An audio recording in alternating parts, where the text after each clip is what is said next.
9 of Reasons to Hope. We're writing the book of hope together at Root and Vine. I'm petting my cat, if you're wondering what on earth I'm doing, or can you hear her purring? It's kind of ridiculous. So my cat Rocket Pants has found at least 5 reasons to hope every single day this week, and that's what we're all about. We are here to take a moment together to write down our 5 gratitudes, our daily 5, and then look for reasons to hope. And we're getting together every Monday at 3 on Instagram.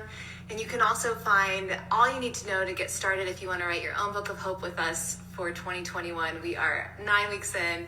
If you have been here with us along the way, or if this is your first time, we're so glad you're here. And I would love to know what's giving you reasons to hope. You can drop your reasons to hope and your gratitudes in the comments, because sharing them with each other is quite possibly what we need to get through right now. So your experience could be just what somebody needs to hear today. So don't be shy, drop those in the comments.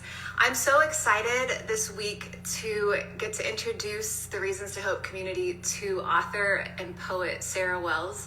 She is a mother of 3 bright young children in Ashland, Ohio, and we are so lucky at Root and Vine to have her as a contributing author. My favorite series that Sarah does is called Root and Vine Reflections, and it's where she takes us through a book a month. It's like the most amazing book club because you can read along with her, or if you don't quite get to the end of the book, which is often the case for me, she posts her review at the beginning of every month. So tomorrow, look out for her reflections on Brian Doyle's One Long River of Song. Without further ado, I'm going to bring Sarah in. It's Wells.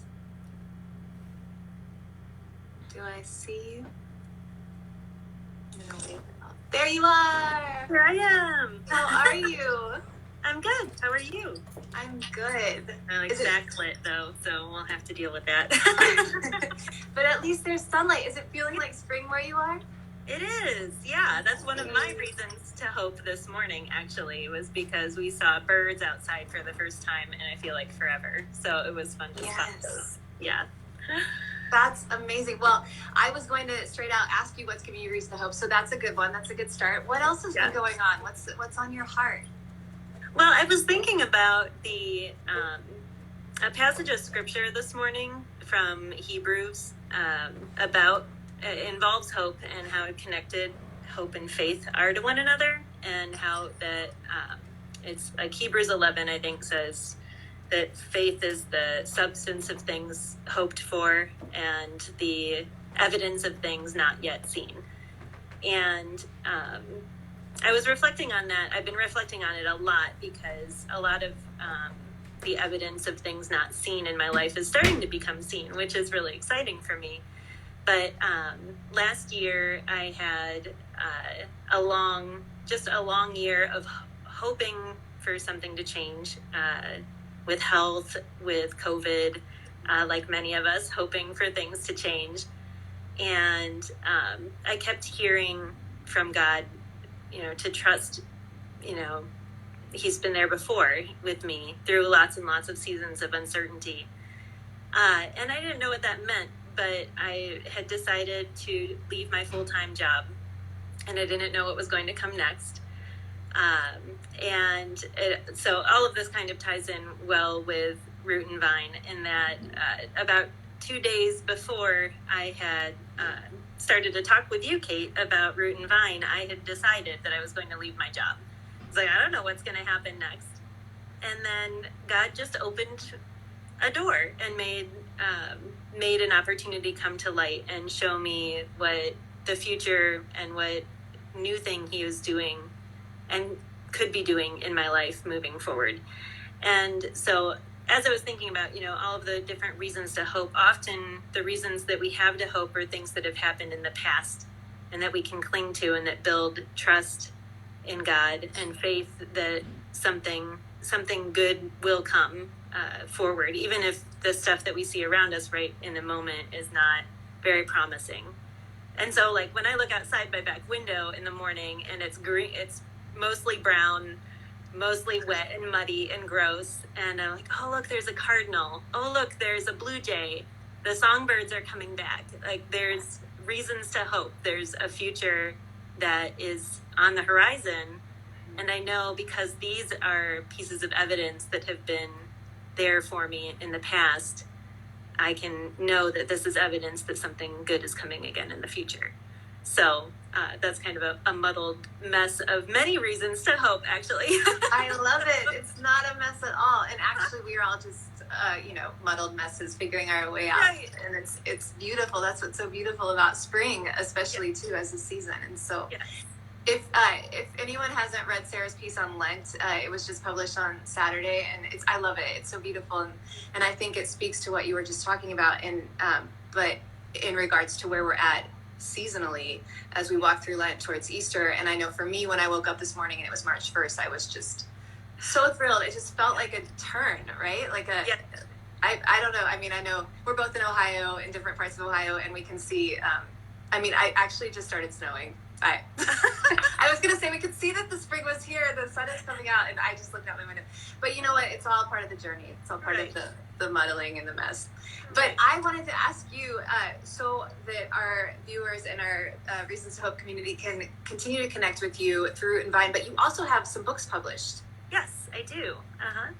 And what are they? My most recent book is a collection of poems called Between the Heron and the Moss, and it's very much connected to the kinds of things that we like to talk about at Root and Vine, spiritual and natural worlds and how they intersect and how we intersect with those worlds as humans. So that collection of poems came out in December. In 2020, books being released is not, it happened. I'm like, oh yeah, a book came out. It was very anticlimactic. That's fine. So I have that collection of poems, another collection of poems called Pruning Burning Bushes, and then a book called The Family Bible Devotional, which is 52 entries exploring the Old Testament and the New Testament for families to work through together, asking each other questions and exploring what God has for us in his scriptures. So that is out already, and then the volume 2 will be out next year. So those are the books that I've got out there in the world, and awesome. Yeah. And we can find them on Amazon and on anywhere else we should look. Yep. Amazon's the easiest place to find pretty much anything. That is true. Yeah. Well, I would love. Do you have a poem you might share with us of your own? Yeah, sure. It's on the subject of hope, and I did want to also mention. You mentioned the Reflection series, and that our next book together is Brian Doyle's book, One Long River of Song. I was almost not going to remember the title.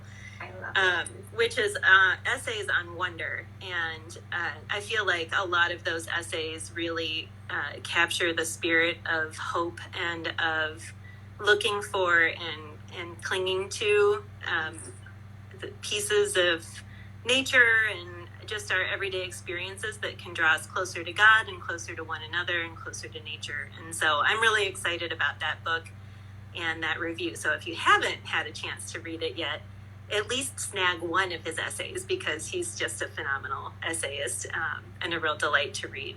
So I did choose a poem from my new book, Between the Heron and the Moss, that I would read from. And this is a poem about hope. It used to be called Hope. It is no longer called Hope. It's called What Binds Us. No rain, but hose water sprays its night refrain. No sugar snap peas, except in my hands a packet of seeds. I hold it out to catch the sun. It sprouts a vine, lets loose a root that winds itself around my ring and finger. Hope resides here, between flesh and promise. I promise it blossoms, even now.